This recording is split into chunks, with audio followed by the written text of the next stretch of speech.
Hello and welcome to another video on this channel, which took me a while to make because the last weeks I spent a lot of time working on my homepage, which you see here in the background. So it has a dark design now to have the images look a little more vibrant against the dark background. I also did a lot of coding in the back end. So yeah, it's now very fast, and also updated my homepage template, about which I already made some videos in the past. So if you are in for a homepage, want to create one, just give it a look. But enough about that now.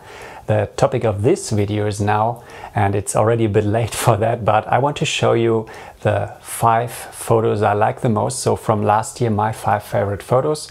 And to also make it a bit more interesting, I'm gonna contrast those 5 photos with 5 photos from the last year which didn't work out, which I don't like. So hopefully we can draw some lessons out of it when I show you the images, the good ones and the bad ones, and yeah, hopefully you can learn something from it. So yeah, let's not waste much more time here, let's head right into it. So the first photo I want to show you here, it's a favorite I took in Morocco last year during my workshop. And yeah, unfortunately this year the workshop had to be postponed or cancelled for now. I would be in Morocco right now, but yeah, because of the current situation with COVID-19, this wasn't possible. But at least I got some nice photos from last year. And yeah, this one is one of my favorites for a few reasons. First of all, just looking at the photo, obviously I had some great conditions. So I had beautiful light of the low sun. It was late afternoon. Then I had wind, which created this nice interplay of the sand being blown through the air and then the light hitting it. So this was beautiful. And obviously the subject here, the Berber with his camels, and this is a photo actually which took a lot of planning. So it's not like I go into the deserts and I see those camel caravans walking around everywhere and can just photograph them. This had to be organized and planned. So when I planned the photo tour together with Wild Morocco, we decided we want to have a photo shoot with the participants one evening where we get a Berber with his camels, and we scout exactly where he has to be, where the light will be and everything. So this is what I did the days before, the day before. I walked around through the desert looking for vantage points, and what I was looking for was a way where we could get high on the dune and shooting a little bit downward. So the idea was to completely exclude the sky, as you can see here. And then I also was looking for some ridge where the Berber could walk around with his camels, and it took some pre-visualization. Also, where would the sun be, and also what you see here, those shadows. This was also something I already had in mind when I planned this photo in the afternoon, where the light was completely different. But you can pre-visualize this because there are a lot of apps where you can get the exact position of the sun, and then you can already think about how the shadows will look in the final photo. And yeah, here everything worked out perfectly. Also the weather with the wind. So the day before it wasn't that windy, but on the day of the shoot we were just very lucky, and I really like this photo. Now I also want to reveal the raw file, the unprocessed raw file for all the favorites. So let's look at the raw file for this photo. And yeah, here you see, typical for a raw file, there's not much contrast and color. So I try to expose as far to the right as possible, making the image mostly a bit brighter than it would look in reality. And I also don't want too many contrasts in the starting material. You also see there are some footprints and some distracting elements throughout the image here.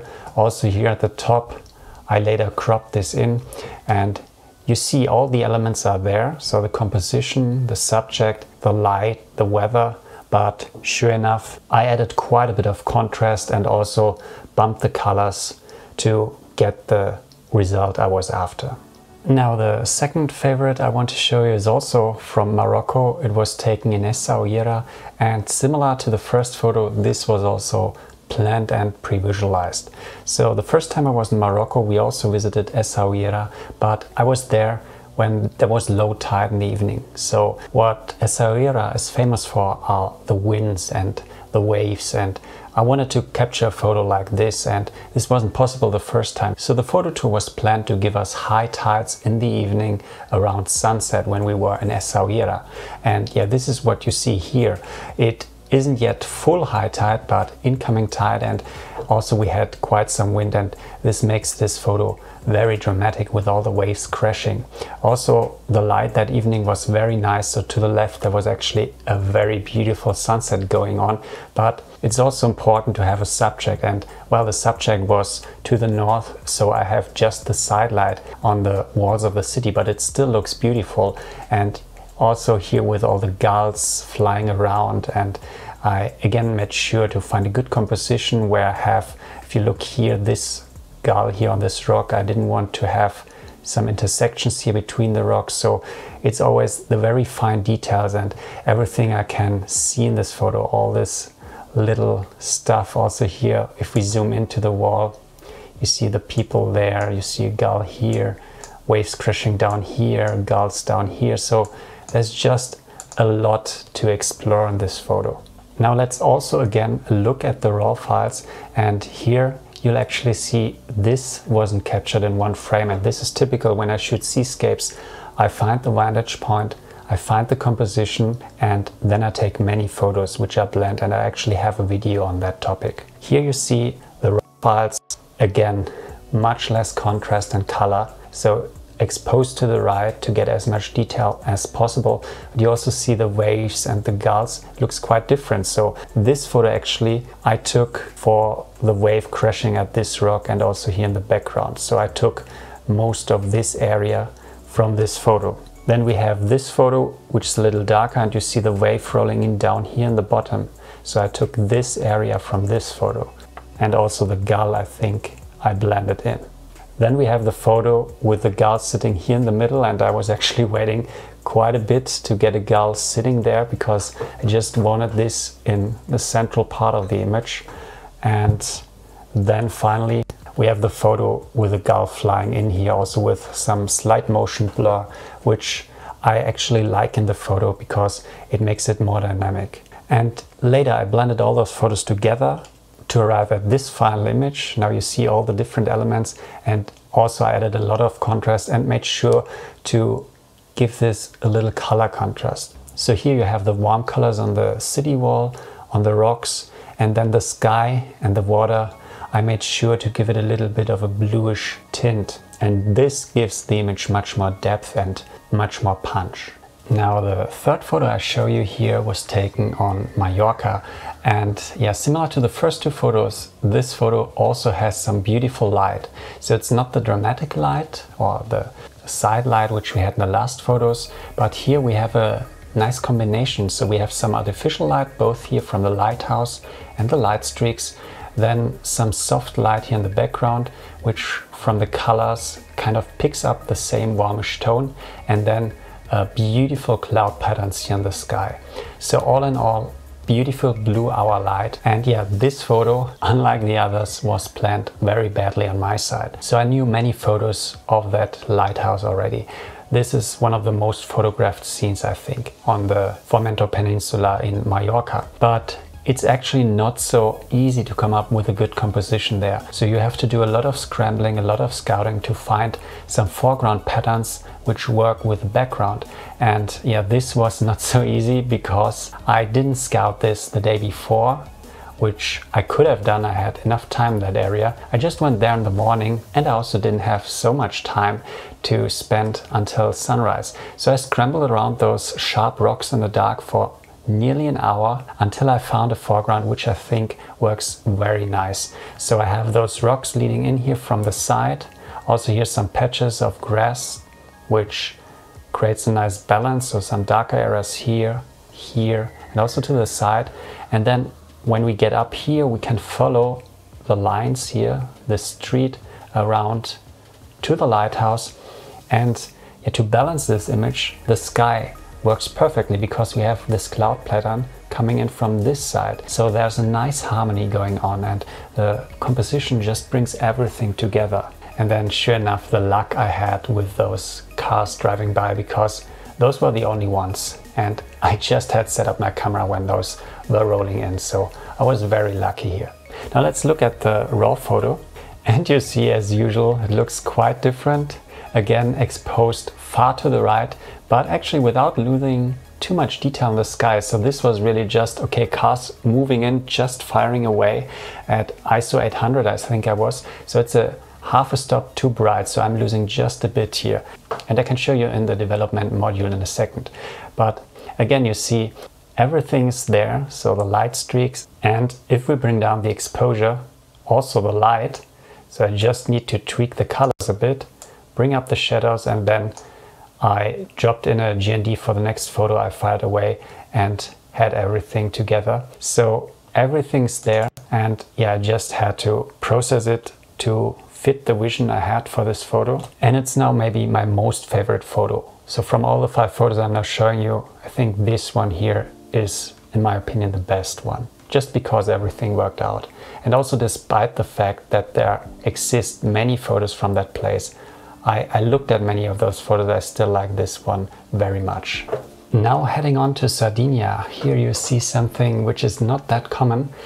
A favorite photo of mine is actually taken around noon with the sun high in the sky, but I still like this photo very much for a few reasons. First of all, again, subject matter and composition, just everything fit together here, and actually I haven't seen any photo taken from that vantage point. And also the colors, because of the sun you have those vibrant colors, those red rocks, and then here the yellow green tree, this little tree in the foreground, the water which is quite transparent and you can look beneath the surface here. And then you have a storm rolling in, so the weather also plays in nicely. With just blue sky this wouldn't have worked, but here with the elements combined, it's just a nice photo for me. And you don't always need a sunset or sunrise, so sometimes you can get just the right conditions also around noon, and this is what I had here. And the colors are just what make this photo for me a favorite. Now again, let's look at the raw file. And yeah, you see a pattern now. Again, it's much too bright. Where are all the details? Well, it's exposed to the right as usual. And you can see this actually here. So the light was quite intense. And when I bring down the exposure, you see all the detail coming back. And I just need to cool down the photo a bit, bring in some vibrance, some contrast, and you see it already moves into the direction of the final photo. So as usual, everything's there. It just had to be tweaked in a way to recreate the atmosphere that was there. Now moving to the final photo, and yeah, this one is really such a magical scene, and it took me a lot of persistence to get this photo. I actually have a vlog called Importance of Persistence or something like that, where I also show this image, and it was taken in a local woodland which I visited many times in the last 2 years. In total I think 15 or 20 times even, I don't know. But only once I got beautiful light in combination with fog. So in this area it's quite typical to get fog. There's not too much luck needed, can even be planned. But having also light protruding through the fog, this is something very special, and the only time I experienced it till now. And it was just also perfect getting to this composition, which I also had shot before, so I knew how to set up everything and where to be. And then I just waited, and when the sun broke through, it was just magical. So as also for the other photos, what was important, the subject matter, those gnarly trees, the composition here leading in from the side, having it here, the subject then balanced by the sun on this side, so also the light and the atmosphere. Those 3 ingredients are quite common for the photos you've now seen. And now let's look at the raw file. And again, you see all is there, but not in that amount. So you see the light peeking through and creating those soft contrasts. So yeah, this photo, one of my favorites. And let's again get back to the processed version. So here it's actually a lot of work done to the colors. So I selected the yellows and greens and brightened them up to create much more vibrance up here in this area. And I also brightened up the fog, which creates an even stronger illusion of light. Because actually just a few minutes later, when I was ready and done with this composition and had moved on to another photo, the light got even more intense. And I'll show you another photo now in the selection of photos which didn't work. Yes, so now by looking at my favorite photos, I think you already saw there's some commonalities. So for one thing, all the photos, I think they have in common a good subject. They also have light or weather that fits the subject, which doesn't necessarily mean you need a colorful sunrise or sunset. As you've seen, also noon can work. It just has to fit together. And also the composition I had in all those photos, I think, brings it all together. So there are 3 ingredients for great photos, as I've already talked about in a video a few years ago, and those are subject matter, then there's the light, weather, which should fit the subject, and then there's the composition. And if you have all those 3 ingredients, I think you can get very nice photos, or great photos even. So yeah, that's now for the photos that did work very well last year. Now let's have a look at the ones that didn't work. So for the photos which I don't think worked very well, we'll start with the forest scene and the photo I just took 2 minutes or 3 minutes after the actual favorite photo.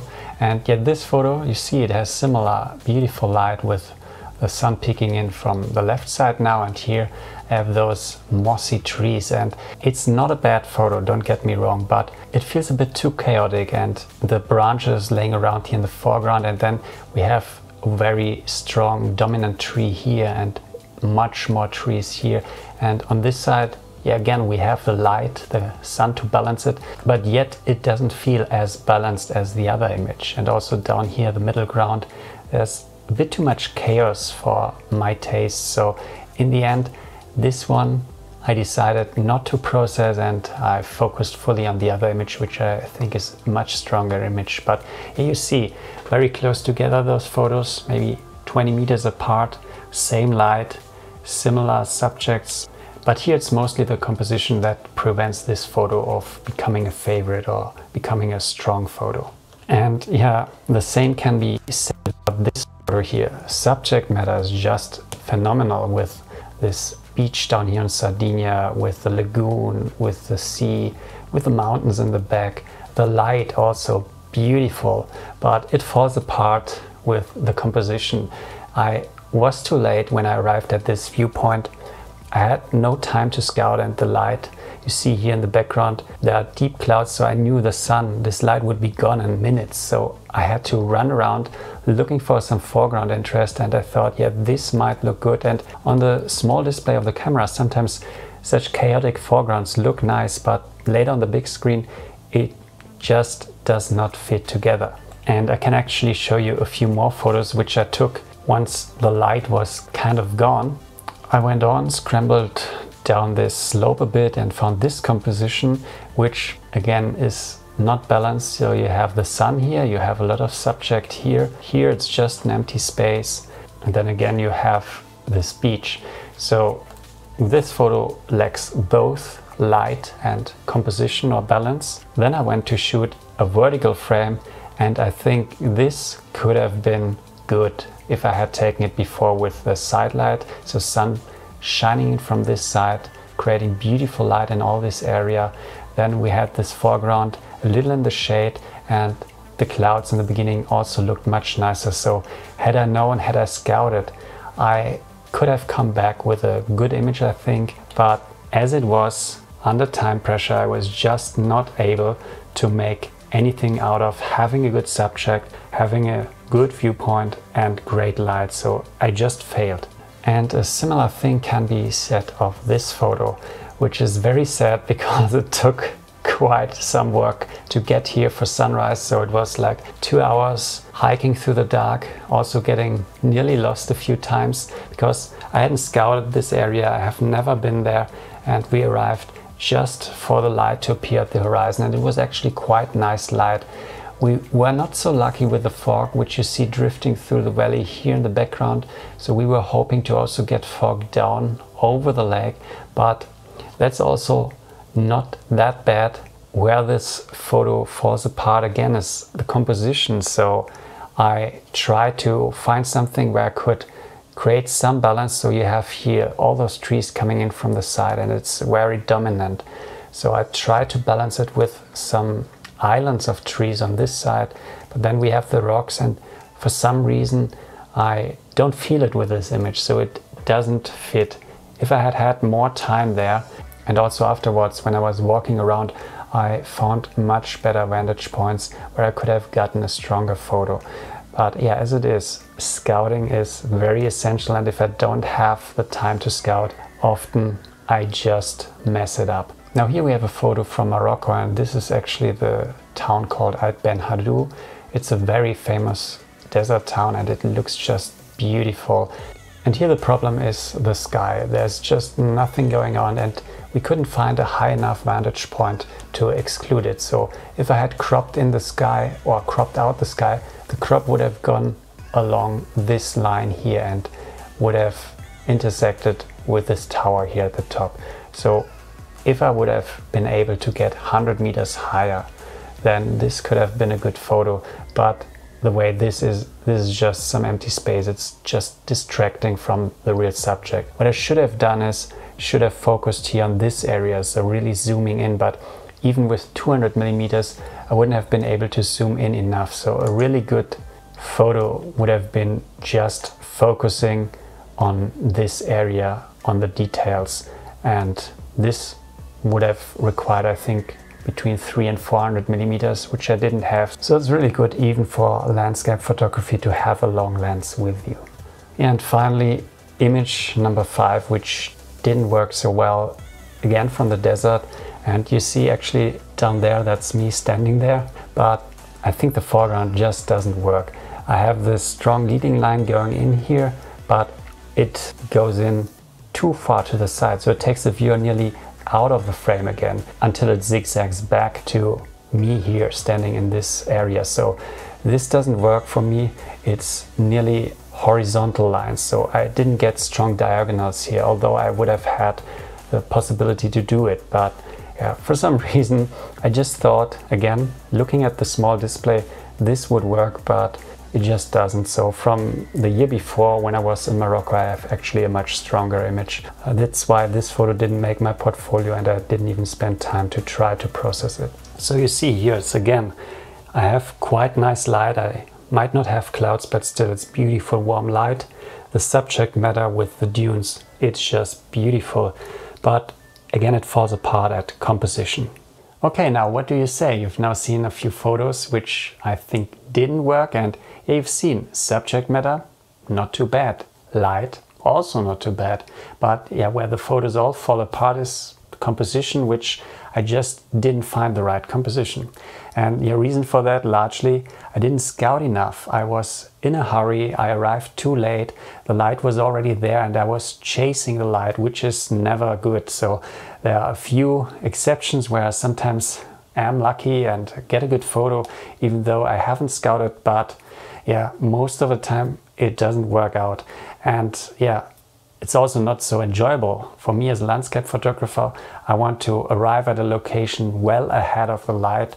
I want to set up my composition and then just enjoy the light, the sunset, the sunrise, and not have to run around. So that's important. Do your scouting, take your time, and look for a good composition, because subject and light alone, they're not enough for a great photo. And yeah, I think this brings us to the end of the video. I hope you found it interesting, get something out of it. If so, don't forget, leave a thumbs up. Also, if you haven't already, subscribe to the channel, and yeah, see you in the next video. Bye.